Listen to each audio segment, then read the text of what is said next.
Kuna hii story ambayo nimekuwa nikifuatilia ambayo imekuwa ikitrend since I think over the weekend, ya jamaa mmoja ambaye anaitwa Mirugi Dishon, lakini jina yake halisi anaitwa Paul Mathengenderi, na pastor mwingine anaitwa Pastor Elizabeth, ambaye inasemekana ya kwamba alikufia katika nyumba ya huyu jamaa. Na the facts has it that she decided to pay a visit to this guy pale Kahawa West siku ya Saturday. Kulingana na report ambayo huyu jamaa aliweza kuandikisha pale kwa police station, anasema ya kwamba huyu madam alikuwa amemletea suti, na alipomletea suti aliona nyumba yake ni chafu sana na vitu ziko haphazard, akaamua kuosha nguo na kumsafishia nyumba. So as she was doing that, the guy decided to take a little walk, or like to go and attend a few errands at Thika Road. Akaenda huko Thika Road kutembea huko, lakini he says that after calling her on the phone, he wasn't reaching her, so he decided to go back to the house. Inasemekana ya kwamba aliporudi alipata madam ameweza pale kwa wardrobe amejinyonga na bed sheet. So akaita mabeste zake, akapigia ma neighbors, wakakuja wakamsaidia, akachukua huu mwili akaweka kwa gari, akampeleka kwa Jacaranda maternity home. Iko hapo karibu, I think iko hapo karibu na Kahawa West. So alipofika pale Jacaranda wakasema huyu mtu amekufa, so we cannot admit this person. So he decided to go to report this incident at Kiamobi police station.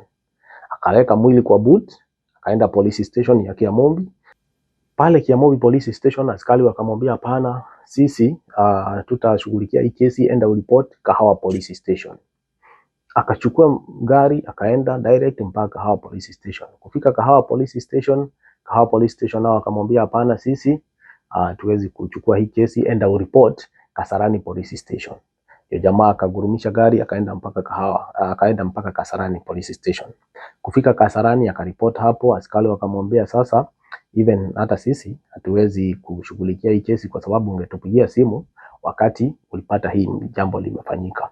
So you would have called us on site ndio tukuje tushughulikie hii maneno, but now there's nothing you can do, so go and peleka mwili KU mortuary. So jamaa akapeleka mwili KU mortuary.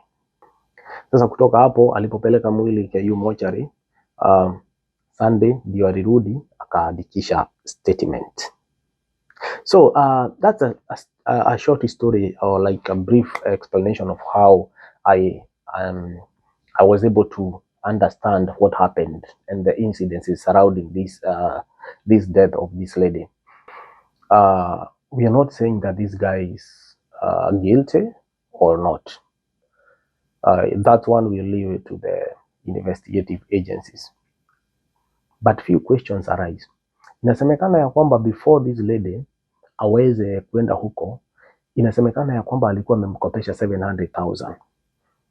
I think some amount of money. Alikuwa amemkopesha pesa, I think ya kuanzisha kanisa or something like that. And this lady has been asking for her money, na huyu jamaa hampatii pesa. And she even confided to her sisters ya kwamba amekuwa receive threats na huyu jamaa ya kwamba akiendelea kumsubua na hii pesa wataonana.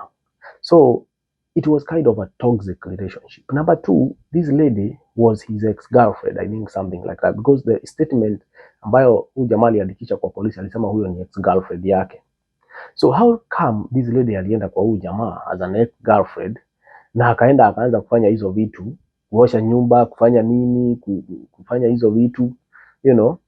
And again,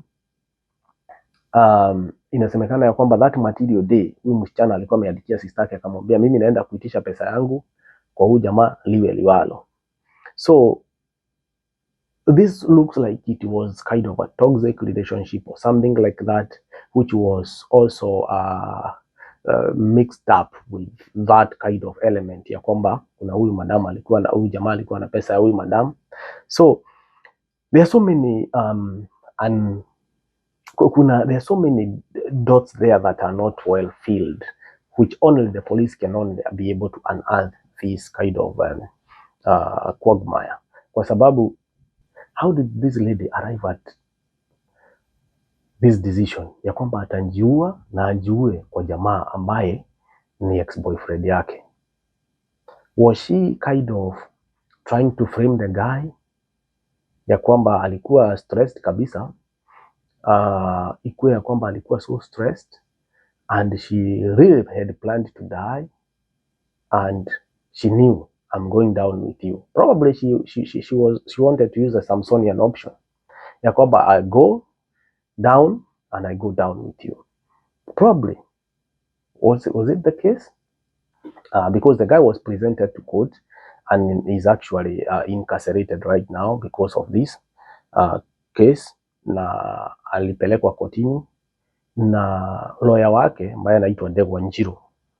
Inasemekana ya kwamba alisema the pathologists ambao waliweza kufanya autopsy ya huyu mwili walisema ya kwamba they all agreed, either ni all the pathologists wa familia na the accused wote waliweza kukubaliana na ku find out ya kwamba huyu madam she actually committed suicide.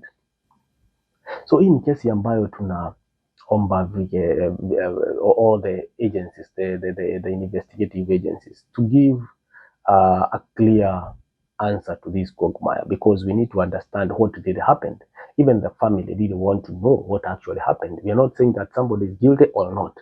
What we are saying, let the truth be said and be told to people, so that kumekuwa na visa vingi sana za mauaji. People have been dying like flies, and it's not a good trend for our country. We need to have that kind of, to embrace love, to embrace dialogue, to embrace having that kind of, a peaceful coexistence. Kama umekosewa na mtu, kama umekosana na mtu, you just let it go, Don't think of committing suicide. Don't think of taking someone's life, because don't take something that you cannot give back. Don't take something from somebody that you cannot give back. It is against, there is no religion in the world that advocates for killing, except maybe demonic religions. But any godly religion advocates for life and for preserving human life. Kwa hivyo na wale watu ambao maybe you never know, we are not ruling out ya kwamba probably she committed suicide. And this one can happen when someone is really depressed, when someone is really taken to the end of the things. So when you feel that you're pressed, remember, this is a person who had passionately preached about toxic relationships. Don't force relationship. Usilazimishe mahusiano. Kama mtu amechoka na wewe, let him go. Wacha aende. Kama mtu ameona hauongezi faida yote kwa maisha, wacha aende. Because everything in our life, it happened for good, not for bad things. This is someone who was passionate about this thing and he was advising people. This is not someone who was like out of means. Alikuwa na kanisa yake huko Nakuru. Alikuwa na followers. She had a good following. Huyu jamaa naye pia akona following wake, akona kanisa. Actually, hiyo Friday alikuwa ametoka crusade. Yeah, you see, when even people with means still suffer. And don't think that anybody is immune. So when you are stressed, when you have something, don't let it kill you from inside. Share with people, talk to people, and eventually you will get some help. Unaweza kuwa na pesa, by the way, because this lady, it doesn't mean that she didn't have means. Mtu mwenye anakopesha mtu pesa, I think in the tunes of hundreds of thousands, is someone who is swimming in, in some millions or something like that. So anytime you are in stress, please share, please learn to open up, and that is the only way you can be able to be helped. Na pia wale ambao mko kwa toxic relationships. If you find that you are in kind of a toxic relationship, don't wait until, you know, death becomes the answer. You know, suicide is a permanent solution to a temporary problem. You might find that probably you have reached to the dead end and you consider like everything is going down, but you never know. God has new plans for you. Yeah, we say suicide is a permanent solution to a temporary problem, because hizo vitu zinakusumbua saa hii, probably in 2-3 years down the line you will look back and say, why was this thing bothering me too much? You know, because you will have moved on. Give time. Let time give you you know, that process of healing and all that, and eventually you'll be able to overcome. So don't reach to that point. Before you get to that point, make sure you have explored all the avenues, and I'm sure you'll surely get a solution. Kuna jamaa mmoja anaitwa Rashadi Waduo, za Kikuyu musician, alisema kiuraruga. So ukiona mambo ni mangumu, ruka. Don't wait until someone kills you. Someone keeps on telling you, mimi nitakuua, mimi nitakufanyia hivi, my friend, that will come to pass. So be careful. Yeah, be careful in this street. If you hear somebody keep threatening you, kwa mimi nitakuua, mimi nitakunyonga, mimi nitakufanya hivi, it doesn't hurt for you to have a new beginning. I'm not advocating for anybody to leave or to do anything anyway. What I'm saying is this: you put your life on this side and the threats on this side, you weigh which is better and which one you will sacrifice for. Yeah. Subscribe hapo chini, more stories coming. Thank you.